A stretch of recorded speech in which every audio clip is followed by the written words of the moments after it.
আমাদের এমন একটি যুগ এসে পড়েছে যে যুগটা পুরোটাই টেকনোলজির। প্রত্যেকের হাতে ফোন আছে, প্রত্যেকের হাতে ক্যামেরা আছে, প্রত্যেকের হাতে রয়েছে অডিও রেকর্ড করবার ক্ষমতা। ঠিক এখান থেকেই দেখা যায় আমরা কারো ভিডিও, কারোর সাথে কথা, কারোর সাথে যোগাযোগ এসব রেকর্ড করে রাখি এবং সময় মতো সুযোগ মতো সেগুলো দিয়ে তাদের ব্ল্যাকমেল করি, সেগুলো দিয়ে তাদের মানুষদের কাছে ছোট করি।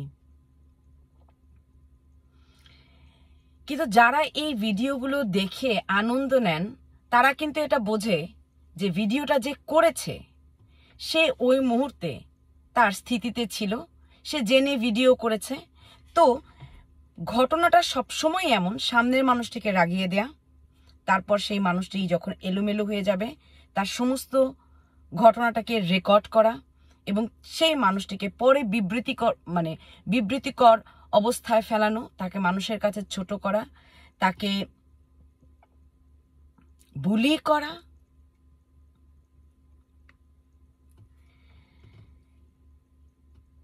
এই কাজগুলো আইনগত দণ্ডনীয়, সেখানেও যাব না, কারণ এই কাজগুলো আমাদের কাছের মানুষগুলো করে, আমাদের এমন পাশের মানুষগুলো করে যাদের সাথে আমাদের সম্পর্কটা ঠিক আইনের আশেপাশ দিয়ে যায় না, আত্মার, মনের, বিশ্বাসের।